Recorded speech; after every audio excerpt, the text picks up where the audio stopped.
Moving right along to compound interest. The difference here is that your money stays in an account, it earns interest after the compounding period, and then that interest stays in the account. So the next time the money is compounded, your original principal plus the interest it earned the previous time around or the previous times around is also going to be compounded over and over and over again. So you're going to get a lot more bang for your buck the longer you keep your money in that account that's being compounded. To explore this idea, we're going to suppose that $1,000 is deposited in a bank for a term of 3 years, earning interest at a rate of 2% per year. So this 2% per year is called the nominal, or that's going to be the stated or the named rate. So nominal, named, that's easy to remember. And this is compounded annually, which just means one time per year. We're going to find the accumulated amount at the end of the first 3 years. We're starting out with $1,000.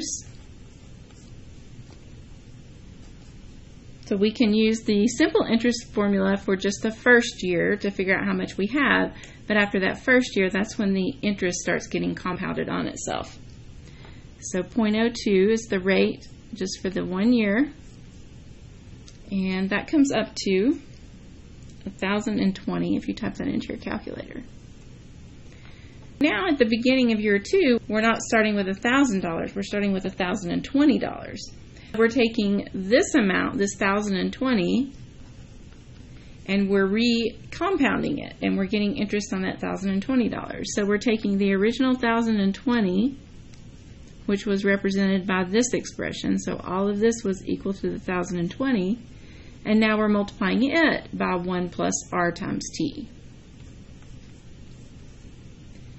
Well, so that's taking 1020 times 1.02 essentially, or 1,000 times 1.02 times 1.02, which is going to be 1040 and 40 cents. Now we've got 1040 and 40 cents represented by this expression. So I can go ahead and say that now we're starting with this amount, which is 1040.40.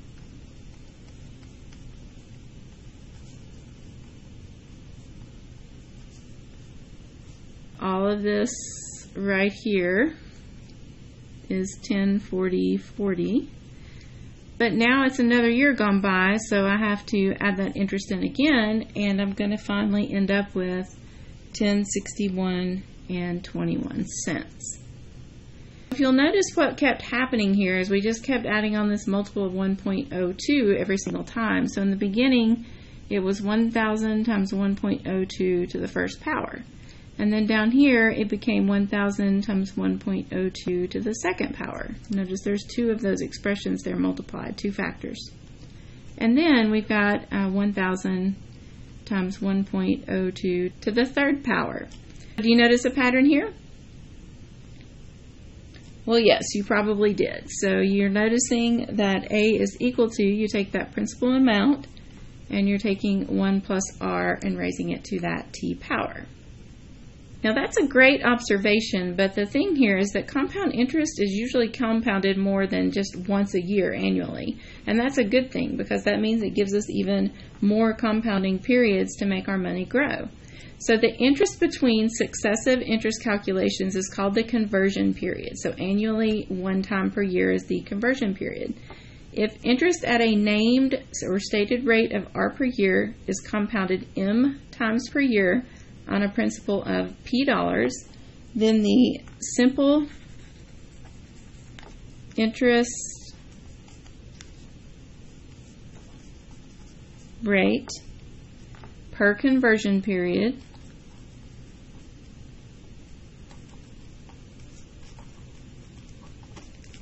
simple interest rate per conversion period is given by I is equal to rate per number of conversion periods. So let's do a quick example. If our 2% interest example were compounded quarterly instead of annually, we would have our 2%. So this was that first example I showed you above. We wouldn't be dividing by 1 this time, we would be dividing by 4. So we would have 0.005 for our I value. This brings us to a more general formula for compound interest. A is equal to P times 1 plus I to the N. Now you could actually extend this formula a little bit. This is actually P times 1 plus I is essentially R over M, and N is equal to MT. N is equal to how many conversion periods you're going to have, because it's going to be M, which is your number of conversion periods per year, times T, which is your number of years. So let's write down what all of these things represent. A is the accumulated amount, and this is important, at the end of N conversion periods.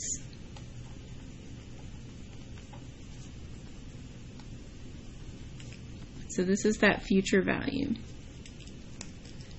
P is that principal value,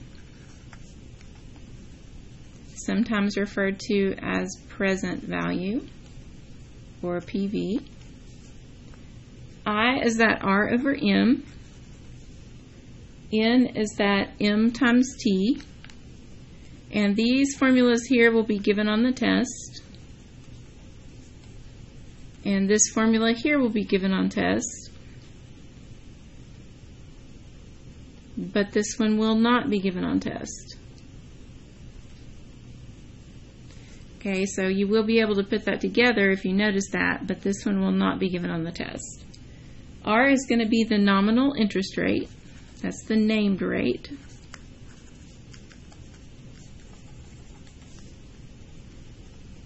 Per year. And very important that it's as a decimal.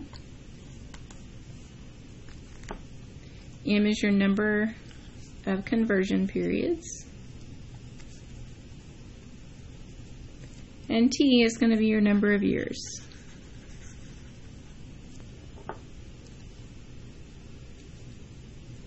So I have a little note here to notice that we could easily solve the formula in the box for the variable P if we were trying to solve a problem where we were looking to find how much we needed to invest in order to have a certain accumulated amount after a particular period of time, like in other words, for retirement or saving for a house down payment or car.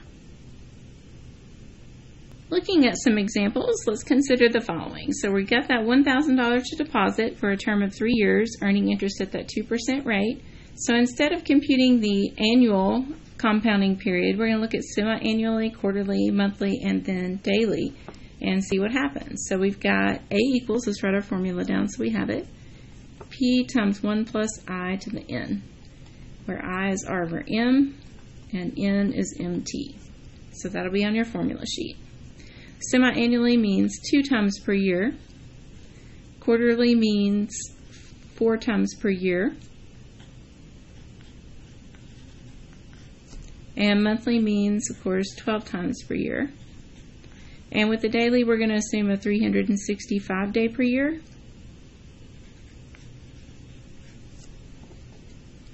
So A is equal to, we'd have $1,000 deposited. 1 plus, we'll have R, so it's that 2% rate. For semi-annually, that's twice per year, so that's going to be our compounding period. And then N is equal to M times T. So M was 2, and we're doing this for a term of 3 years. So we'll plug that into the calculator in a minute. Doing the same thing for all the others, we've got 1,000. The only thing that's going to change is that M. So M is equal to 4 here. Doing it for the next thing, only one that's going to change is the M. So 1 plus R over M, so now M is 12, to the M times T. And finally, we've got 1,000 times 1 plus R over M to the M times T. And we can go ahead and compute all of this on the calculator. So 1,000, 1 plus, make sure you put that fraction in parentheses.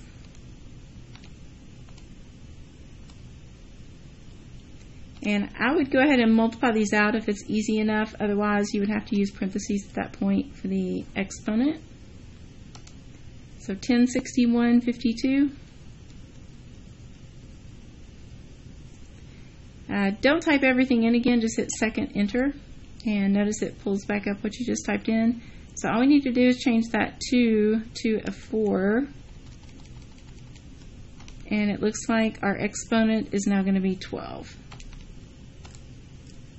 So 1061.60, round that up to 8. Second enter. Now we're changing that 4 to a 12, so we have to do a 1, but then before you hit the 2, hit second delete to insert, because we need another place to put that 12. So 0.02 over 12, and then it looks like we need to change the exponent to 12 times 3, which is 36. So 1061.78. So what are you noticing about these numbers? Yeah, the more we compound, what happens to those totals? They're going up. So one more time, let's do daily. 36, we need to insert another digit, so second delete and then a 5. And then it looks like we need, let's just go ahead and put a parenthesis, 365 times 3. So do your exponent with the multiplication. So put parentheses around the exponent. So 1061.83.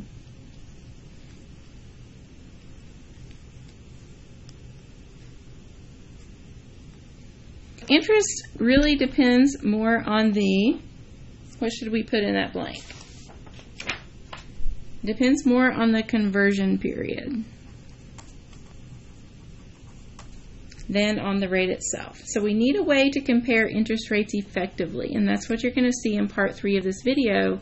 And on your formula sheet, you've probably noticed an R little subscript EFF, so that's going to be an effective rate. Find the accumulated amount A if the principal P is invested at the rate of R per year for T years, and use the 365-day year if needed, and then round your answer to the nearest cent. So this is very straightforward. We just need our formula and we need to plug everything in. So A equals P times 1 plus I to the N, where I is R over M and N is equal to MT. Those all three will be on your formula sheet. To figure out A, so we don't know that, we do know P.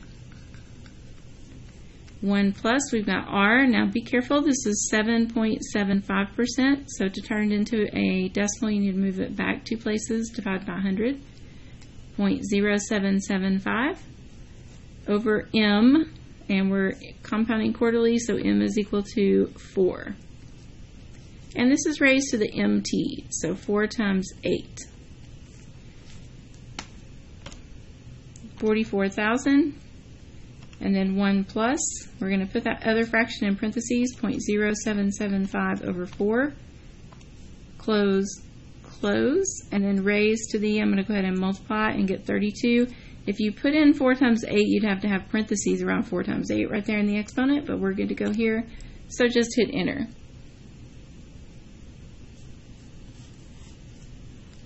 And last example, find the present value. If we want present value, we are looking for P. So we're going to take the same formula. We could go ahead and solve it for P if we wanted to while it was in this generic form. That might be something easier to do. That particular formula would not be given on the formula sheet, so you could do that ahead of time though. You could just, since this is multiplied, you could divide by this 1 plus I to the n. So you'd have A over 1 plus I to the n. So that's not too bad to work if you just plug everything in that way. You've got a $40,000 accumulated value that's due in 7 years. So let's see, 1 plus, we'll figure out our I in a minute, 7 years at the given rate of interest, 5% per year compounded monthly. So N is MT, so we're going to be multiplying by 7, and compounded monthly, that M is going to be 12. And R over M, we've got 5%, so we'll have 0.05, and M is compounded monthly, so we'd have over 12. So typing this straight on in, 40,000 divided by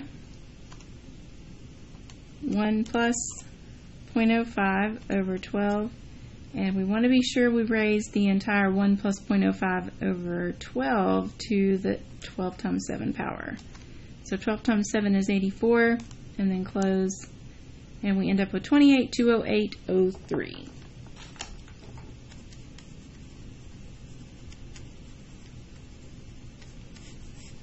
The remainder of this section is mostly definitions. If you'll want to read through those and familiarize yourself with some of those, it might be a good idea before you start with WebAssign.